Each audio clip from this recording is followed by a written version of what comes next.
that also brings me to my brother's question. How can we use constitutionalism to put an end to gun rule? Our effort now is not only constitutionalism. Our effort is every means, every moral means, every constitutional means, every legal means. And that comes when we scream and scream and scream it out. Exactly. I mean, that's all he can say. Usually people, look, and I understand many people are methodical. They want the bulletin way, knowing, oh, this is what I'm going to do. I do. Look, I love, sometimes I enjoy, routines or going step by step, going from A to Z. I understand. But sometimes change happens in ways you least expect, okay?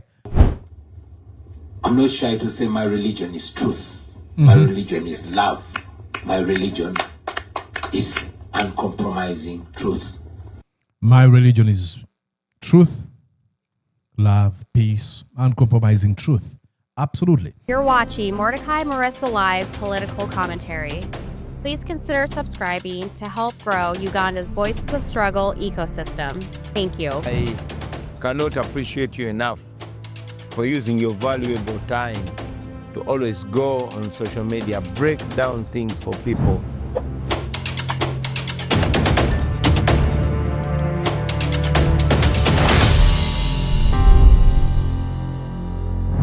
And yes, indeed, broadcasting to you from these United States of the Americas. Good morning, good afternoon, and good evening from wherever you're watching me and at whatever time you might enjoy this conversation. My name is Mordecai Morisa, and you're welcome to Mordecai Morisa Live. Ladies and gentlemen, tonight we're going to be talking about the conversation Bobi Wine, or Kyagulanyi Ssentamu Robert, the president of the National Unity Platform, had at Harvard University. I think he met, it's called Center for African Studies at Harvard. It was a really candid conversation. Bobi Wine really relaxed, but at the same time genuine, open, uncompromising, unflinching, discussing what happened in Uganda. And then there was some few questions that he was asked, which I want to show you here. And then we're going to break this down together. Okay? Let's listen to this question. I think it was being asked on whether he's a Christian, because there's some Christian language or rhetoric in his speech when he uses terms like servant leadership, and he mentions God 1 billion times. What does he say here? Trying to be democratic and inclusive. Thank you so much for the grad student at Harvard. I'm actually taking a class with Dr. Marks now. And we watched your video in one of our classes where you were singing. And my question actually borders with that. And, it sounded very Christian, right? I saw the very Christian, right? Christianity, like you do so much on Christian imageries, basically. And even right here, you mentioned things like gospel, servant leadership, and things like that. And so I just wanted you to... And I just want to remind you, we're watching this one from our brother, JB Mwonge. You want to go on and subscribe to that feed. Wonderful information, wonderful platform that gives you all the updates about Bobi Wine's works, his movements, to mention but a few. Maybe talk about, is there any influence that Christianity has had on you in this movement so far? Or how are you actually drawing on these influences? Because I know that Christianity is probably 80 to 84% of the population in Uganda. So what does that actually do to your activism? And also, one of the things that we know within activisms like this is that there are a lot of people who often are against religion, who think that religion is part of the reasons why people are actually choosing this dictatorship. Is there anything like this also in this movement where people are against that? Or maybe just the paradox of that religion within your activist movement? Very interesting question. Let's take one more. Yes, my name is William Nyende. I hold a master's in health informatics from Northeastern and an IT degree from Northeastern. Education, masters in this. I have a master's degree, I have a degree here. Okay, we love it. He's at Harvard. I'm not surprised. When I was doing my master's, they taught us how to summarize 600 pages into a picture. Okay? And it has to be one page, and it has to be a picture. So now, may I request that you do not interrupt him as I ask him this question, please? So the question I want to ask you is 600 pages that we need to summarize in one page, and that page has to be a picture. And this is what I think the problem in Africa and in Uganda is. Here's the question. How do we use constitutionalism to fight the power in the bearer of the gun? Thank you, sir. Thank you. So we have a question on both religion and movement. I want to think that person is one of the people that watch my channel, because I had someone who asked me when I posted on my YouTube and said, hey, ask me any question. And one of them was like, Mordecai, how do we use the constitution to topple Museveni? How does Bobi Wine respond to this? Maybe he might have the answer. And the question on constitutionalism, fighting the barrel of the gun. Yes. Military power. Thank you very much. I like the question. I sound very Christian. Do I? I would. Remind, I put it on 1.5 speed, so don't be like, hey, Mordecai, why does he speak like that? Not look at myself as very Christian, not even very religious. I respect my religion. I was assigned Catholic at birth, I know many others are assigned Muslim and all that. It was not our choice. But it's not a bad thing though. So, and especially the teachings. For example, you ask if I draw inspiration from Christianity. I think I draw inspiration from Christ and the message of servant leadership, of decency, of truth, of honesty, of respect. Christianity is humanity. And just like Islam is salam, is peace. Just like other religions, I draw so much from religion. Whether I'm very religious, I'm not sure. Whether it is the solution, I'm also not sure. As a matter of fact, I am more unsure about religion right now than it was. We have in Uganda the Interreligious Council. This is supposed to be the highest moral body that holds people morally accountable. Unfortunately, and with so much respect to them, I see them in the firm grip of the dictator. These are people that, sworn in Idi Amin. These are the same people that legitimize a dictator that murders people for fun, that maws people on the street. And you won't hear them calling them out. It became even more unfortunate about 2 days ago when the Archbishop of the Church of Uganda came out under so much social media pressure and said, yo, I'm not here to save you. Actually, I operate otherwise. I don't operate like John the Baptist, because John the Baptist ended up being killed. You understand? I don't have to talk about everything. Some things need silence. Now, this is silence in the face of oppression. It brings back nostalgic memories of religious leaders of yesteryears like Desmond Tutu, who said, if you are neutral in a situation of injustice, you've chosen the side of the oppressor. If an elephant is putting his foot on a tail of a rat and you're neutral, you've chosen the side of the elephant. I mean, back in Uganda, we have a great religious leader. He was the Archbishop of the same church during the days of Idi Amin, and he stood boldly and criticized the excesses and extrajudicial killings of Ugandans by Idi Amin. He was killed. Today we have a day in his honor. And this is the morality that we are taught, to speak truth to power and not fear. I mean, we are taught that blessed are those that live for truth, because the kingdom of heaven is theirs. But our religious leaders don't seem in a rush to embrace the kingdom of heaven. It disturbs me. We are taught to emulate Christ. Christ spoke truth to power and even proudly took death. That's why we look death in the eyes, and we are ready to face death, because this is what we are taught. Historically, all great men, Martin Luther King, Malcolm X, and others, they were killed for the truth. And today they are heroes, and we are told by our moral leaders that that is the way to go. Unfortunately, the same people are telling us that, compromise and don't die.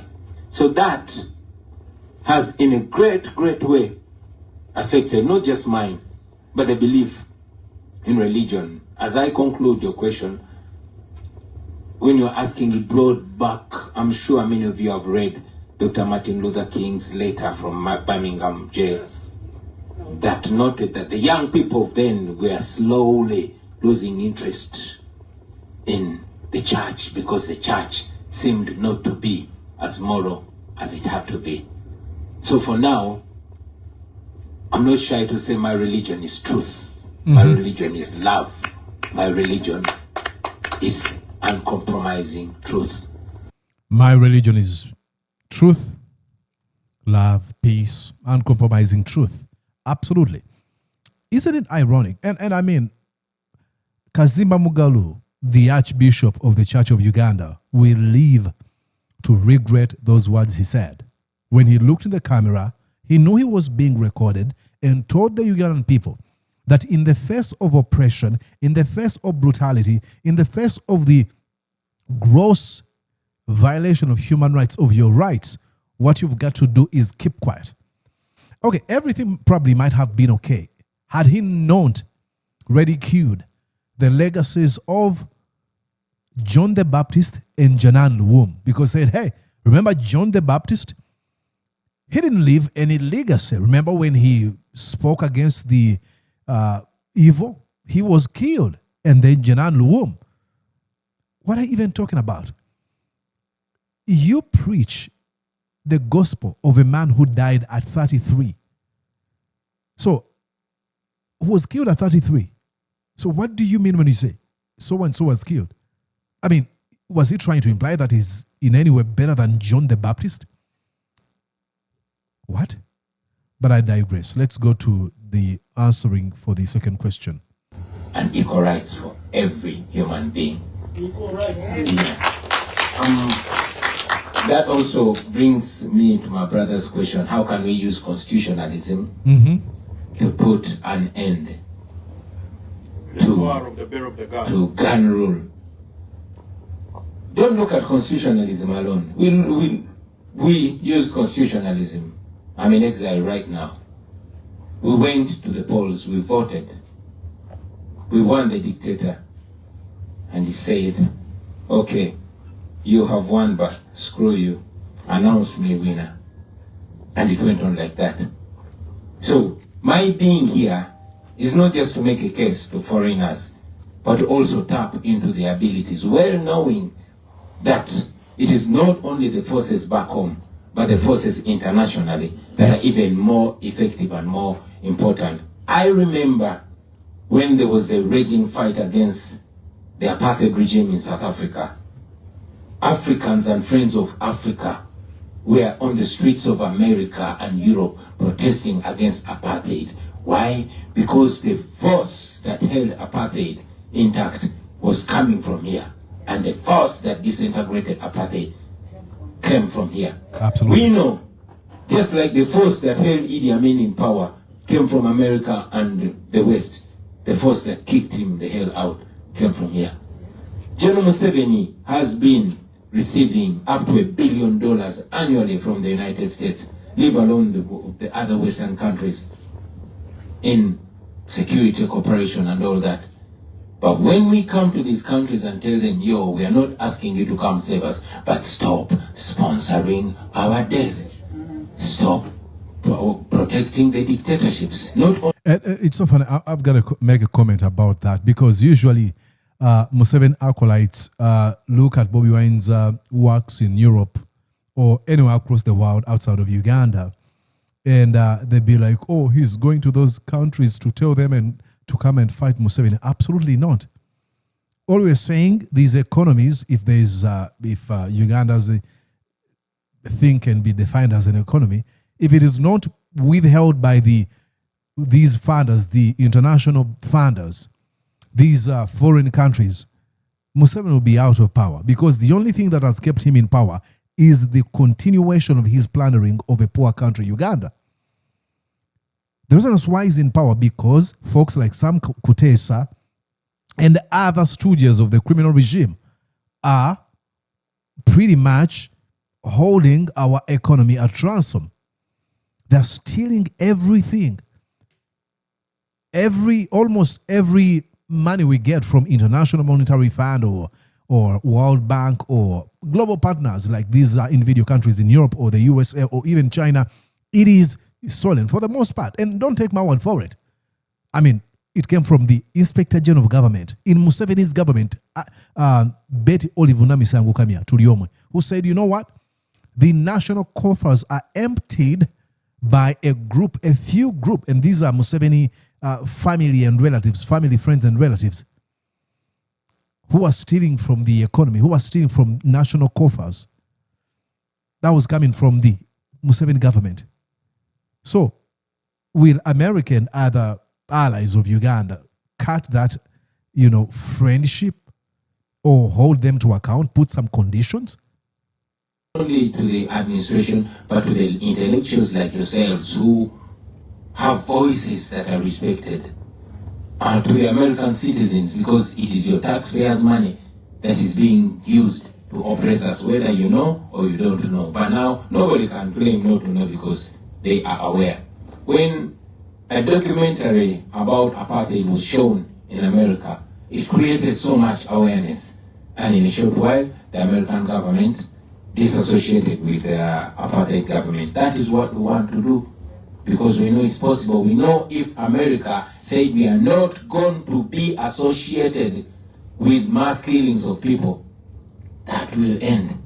But now, Muhoozi Kainerugaba, who is Museveni's son and also the head of Uganda military, will torture people on the camera, will torture the wife of the presidential candidate on camera, and the following day he will come out in a picture, an unofficial picture, standing shoulder to shoulder with either an American diplomat or a European diplomat. What does that communicate? That communicates that you're partners in crime.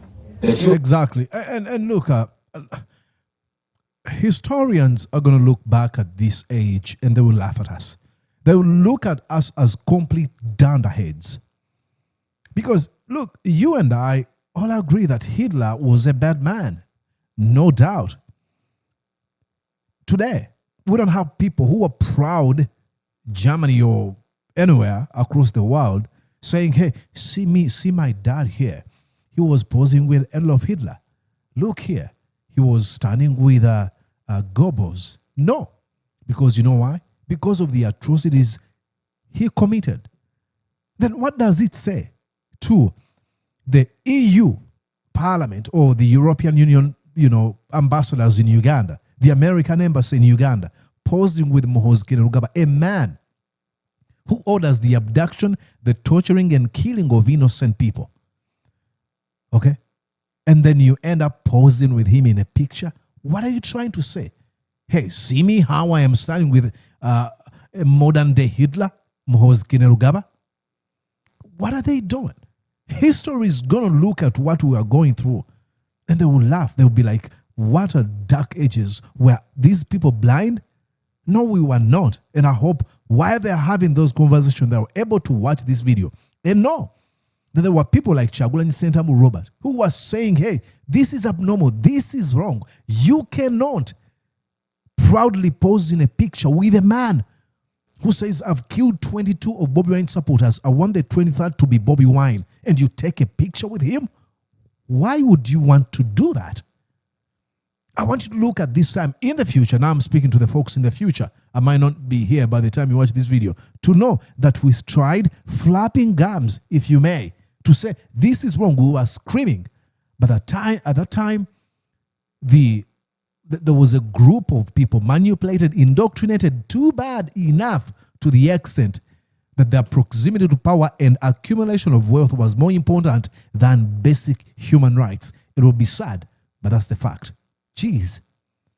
Are willing to close an eye to this injustice for, other benefits. It shows that this great democracy, when it comes to Uganda, it chooses diplomacy over democracy. It chooses, if I could finish, it chooses, business over rights and values. And for us, we are telling them, stand for the rights and for the values that you profess. Mm-hmm. And I've said it before, I'll say it right here again, that if what Museveni is doing to Ugandans was being done by a European leader, that leader will not be in power the next month. However, I mean, you cannot see an American diplomat or a European diplomat from a democracy standing shoulder to shoulder with a dictator like, for example, Lukashenko. But now, if they stand shoulder to shoulder with an African dictator and it's all right to kill 100 Ugandans and you close an eye to it, shows that the standard, Uganda's human rights is held at a lower standard than the rest of the world. And for us, that comes off like racism. And if it's not, I don't know what it looks like.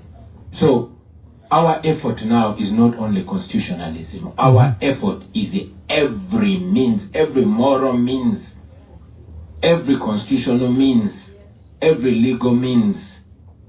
And that comes when we scream and scream and scream it out.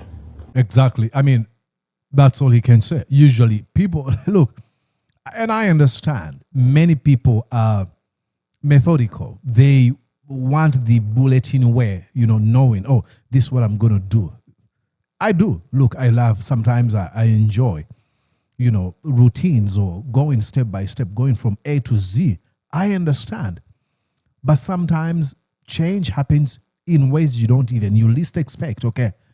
So people are saying, if we cannot do this, why are we not trying this? Or do you think this is going to work? He doesn't know as well. He doesn't know either, I should say. He doesn't know. All he can do is try all possible ways that is legal, that is moral, and that is ethical. As long as we use those channels, that I truly appreciate, because we've tried always, not all, but we've tried most of the methods we know. But who knows? It might come from within. Okay, let's go back. Now let's go to where I was asked another question. Thank you. Okay, let's go here.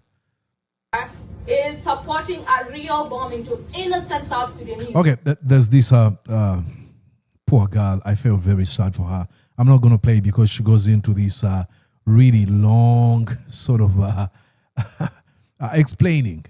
An introduction to her question, but she goes on for some minutes and until she's asked, hey, do you want to ask the question? But you could feel the tears on her heart about what's going on in South Sudan. She's from South Sudan, and she was asking Bobi Wine, hey, many people don't take you seriously. What do you have to say about that? All the people, or maybe... What's Bobi Wine's Oppressed response? people are not necessarily in politics.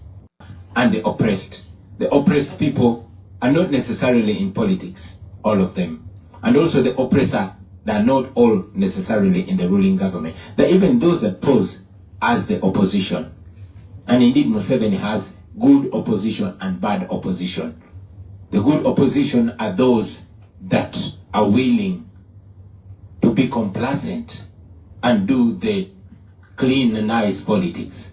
While us, we are the bad opposition that are intending to remove the dictatorship, and we are hated. So,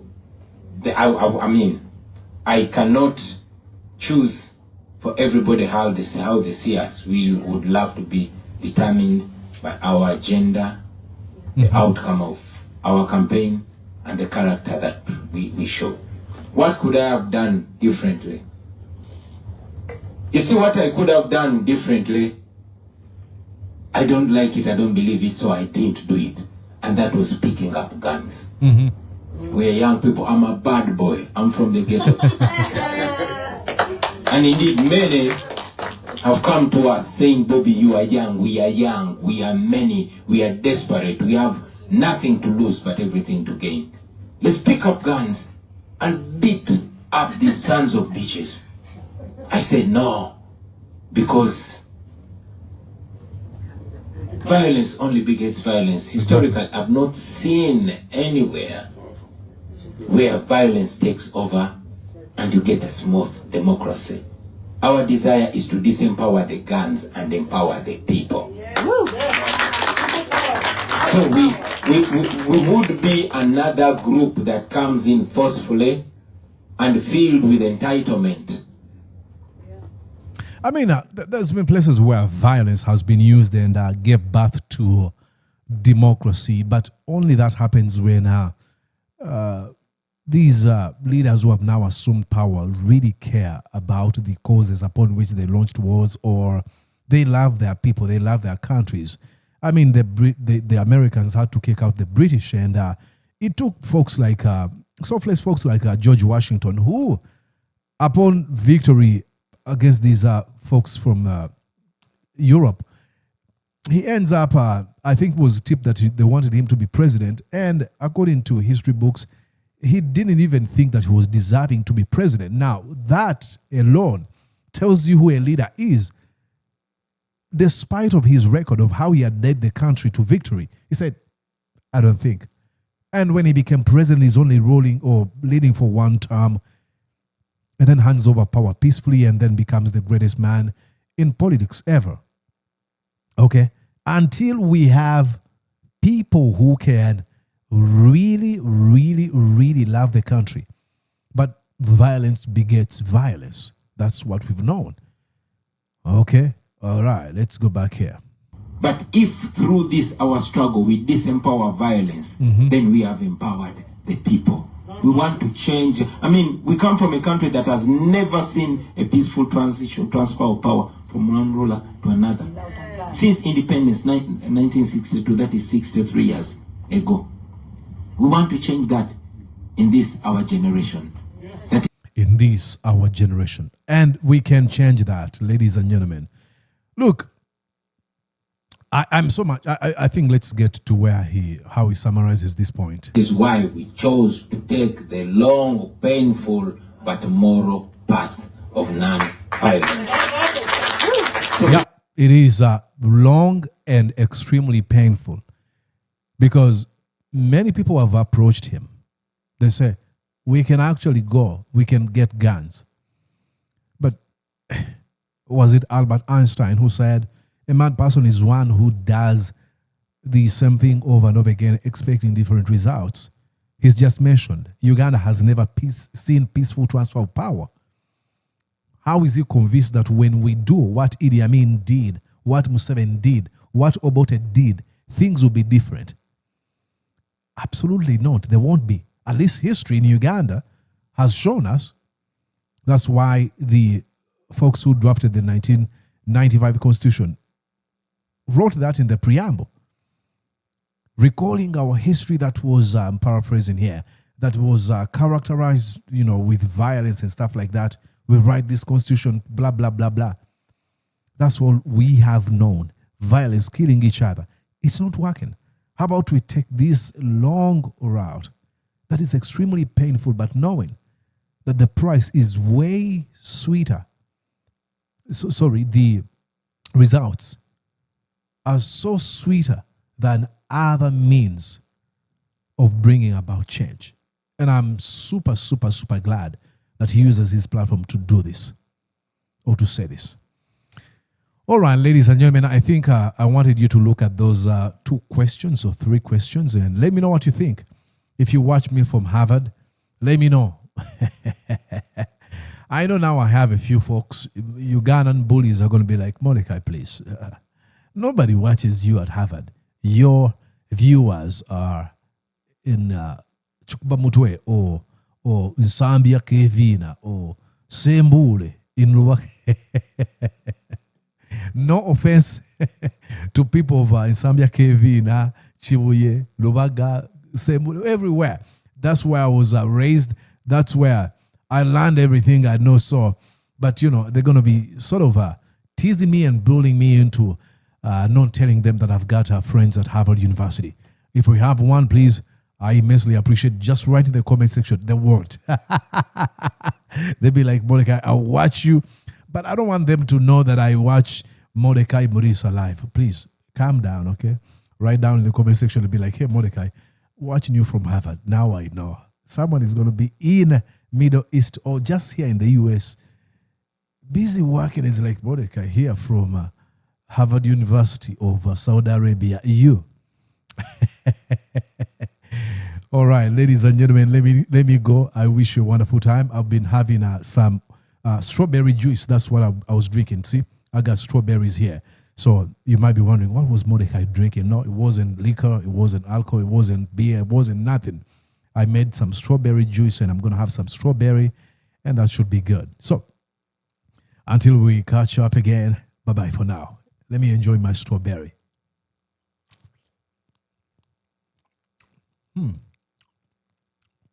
It's good. Tastes like the day Museveni will be kicked out of power. I can't wait for that day. It will be tasting like this.